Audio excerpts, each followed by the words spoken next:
Welcome to In Their Words, a podcast brought to you by UPMC in Central PA and the UPMC Pinnacle Foundation. One of the three pillars of the UPMC Pinnacle Foundation is workforce development, an investment in building a strong, resilient, and compassionate healthcare team for our community.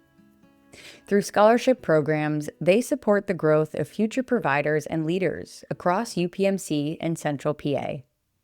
Today, we're sharing the story of one such recipient, Sasha, whose dedication to mental health care and perseverance through her educational journey embodies the spirit of this mission.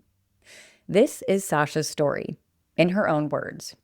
So my name is Sasha Shank. I am currently a weekend administrator on duty at primarily Harrisburg Hospital.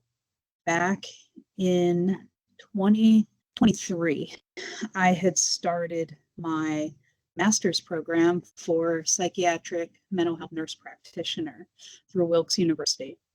And I had decided to take that route after seeing the effects that COVID had on everybody's mental health and just the lack of resources and the need for more providers in the mental health field. When I started the program, it had always been my intention to pay out of pocket, to self-fund. I never wanted to take student loans, and I had been able, fortunately, to put some money away. I had used the tuition reimbursement through UPMC, but at that time, I had happened to be a nurse educator. I had had to step away from the bedside role again. COVID took its toll, and I was a nurse educator, and I had learned about the scholarships and the opportunities through the foundation because I was finding out this information for other students, for my PCTs and my nursing students on the floor. And then I realized that I could apply for one as well. So I looked through the scholarships, and honestly, it couldn't have been easier, just the way that it's laid out on the website, to just upload all your information, you get a letter of recommendation, and then submit. And I think I had found out in June that I had been awarded a scholarship, and I put it out there too. I don't think that need-wise that I didn't have any great need, but it would certainly, a couple $1,000s would certainly help out, especially given I have a son who's entering college age. So that's kind of how that had happened. And then in May of 2025, I graduated Wilkes University with my psychiatric mental health nurse practitioner. The years are all blurring together now. So actually in 2023 as well. So after I think I had applied maybe for my initial one, my friend Jill Staub was killed tragically. And immediately the foundation had started a scholarship, had developed the scholarship in her name and her memory. And I had already been familiar with the foundation, but the fact that they started that scholarship right away meant a lot to me, and I know to all the people who worked with her over the years. Moments like this remind us that our work is not only about supporting education, but also about honoring legacies. When a scholarship is created in memory of someone beloved, their passion for care continues to live on through the next generation of providers. I never intended to get into the mental health field initially. I had never intended to go back for a higher degree. One of my managers previously had really had to push me to go back to school and get my bachelor's. It never made sense to me to go back to school for a degree or to go back to school for a job I'd already had. And as time passed, like I said, I got my bachelor's degree in 2017 maybe. And then going back to school for my master's, it had kind of grown on me again. I wasn't going to do it unless I could pay for it myself. I didn't want to take out any loans. And once I started thinking about it in probably 2021, and just started gathering some information, looking at the different programs, seeing how much it would cost, talking to some different providers, seeing what programs people were having success with. And I don't know what made me eventually pull the trigger on that. At some point I was talking to somebody about the time it would take. I think I could do it, but it's going to take a while. And they said to me that the time was going to pass anyway. So 2 years could go by and I could have my degree, or 2 years could go by and I'd be doing the same thing I'm doing. I was like, okay. Yeah, you're right. Like, okay.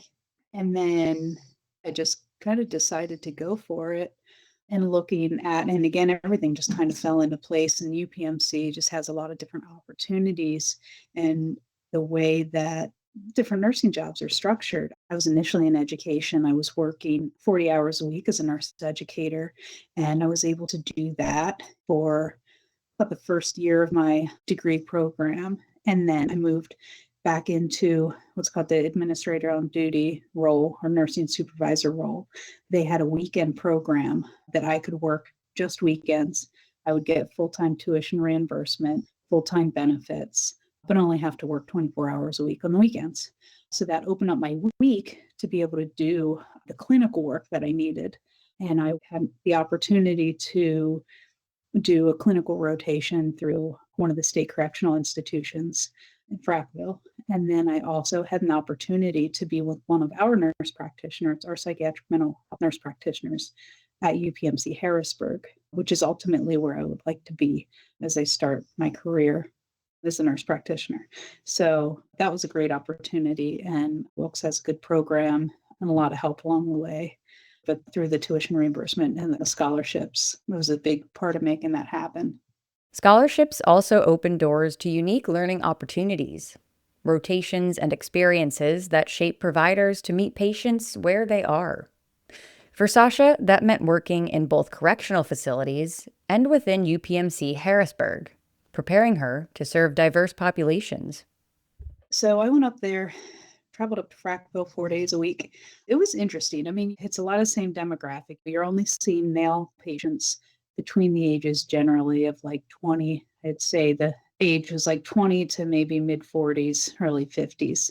But you get to hear a lot of life stories that, kind of how they wound up there and what's going on. You do see a lot of personality disorders there, but you see a lot of kind of similar stories of how people get to where they're at, the kinds of childhoods they had, what the things that they were exposed to, and how that kind of shaped them into the person that they were. There was a lot of people up there that had recognized what they did and their wrongs, and they were trying to improve themselves. It was always nice to talk to the people that were getting out and what they had planned. There's a lot of different things and programs they have at the prisons. They did have the dogs in prison program up there. So my goal was to, when I saw the dogs up there the first time, I was like, I got to pet one of those dogs. And one day I got to pet one of the dogs. They brought them through the office.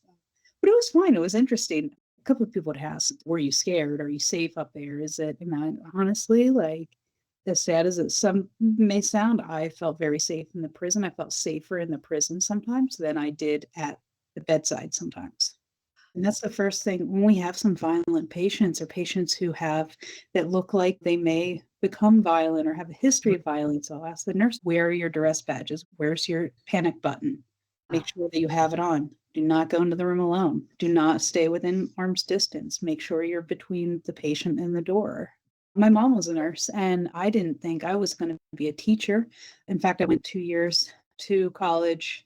First 2 years that I spent in college, I went to IUP for a semester. It didn't work out. I went to HAC for a semester or two, and I was maybe about 20, and I left. I think I withdrew from classes, and I had a little mini B in the hack parking lot. And I was like, I don't want to be a teacher. I don't want to do this.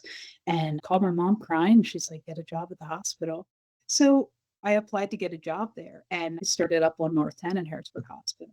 I started in October 2001. And immediately at my first shift there, I was like, I love this. This is where I'm supposed to be. And started taking classes at HAC then towards my nursing degree and graduated HAC in May 2005.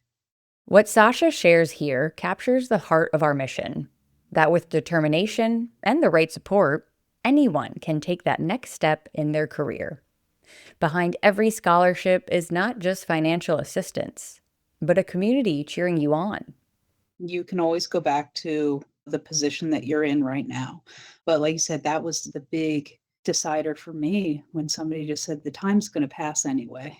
And I won't lie when I say it was hard work and there were things that I had to miss out on, but that time goes so quick. And I am so glad that I did it and stuck with it. I had every opportunity to use life as an excuse to not go back and to not do it. But I knew I could always go back to what I was doing. I still liked it. I liked the job that I had. I could just stay here and do what I'm doing now. And it certainly wouldn't be bad because I enjoy what I do. But putting forth that effort and the support you get when you tell people that you're going back to school. And initially, I didn't tell too many people, but because what if I fail? What if it doesn't work? And I have to tell people that, and that I don't want to do that. But the support that you get from the system, from your friends at work, your coworkers, everybody asking, how's school going? What are you doing? Where are you going to go for clinicals and what's going to happen with this? The support that I see for all of our staff that's going back to school is tremendous. And I know at UPMC Harrisburg, every manager, every leader I've had has been so supportive in that journey, back to school. The support is there. The benefits are there. There's so many opportunities to get assistance with tuition, to apply for these scholarships. The one thing I really like is that you don't have to apply for every different scholarship, that you can put in, that a lot of the requirements are the same, that you have to submit your letter or, kind of your reason why, and then a letter of recommendation. And once that's in that portal, that's it. You applied.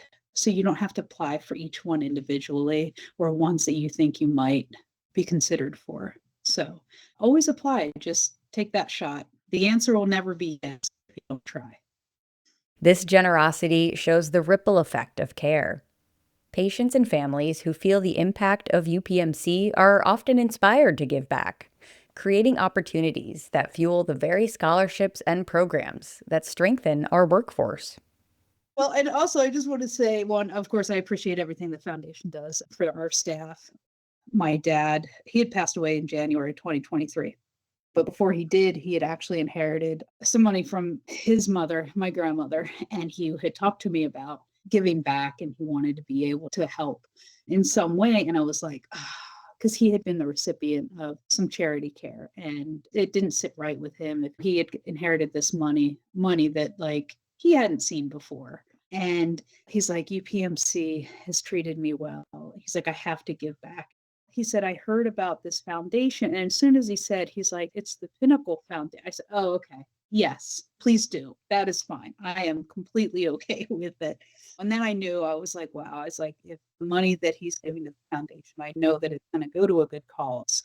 And I know everything you put your fingers on or you touch turns out is a huge benefit to the community, that everything stays local here. And it means a lot. For everything you guys do, I've seen it both ends on recipients, obviously, I myself included with the scholarship. Thank you for joining us on this episode of In Their Words. Stories like Sasha's remind us that behind every scholarship is the power to change lives, both for the providers who receive them and for the countless patients they go on to serve. By investing in education and development, the UPMC Pinnacle Foundation helps ensure compassionate, skilled care for our communities across UPMC in Central PA. To learn more about how you can support these initiatives, visit upmcpinnaclefoundation.org. As always, thanks for listening to these inspiring stories, In Their Words.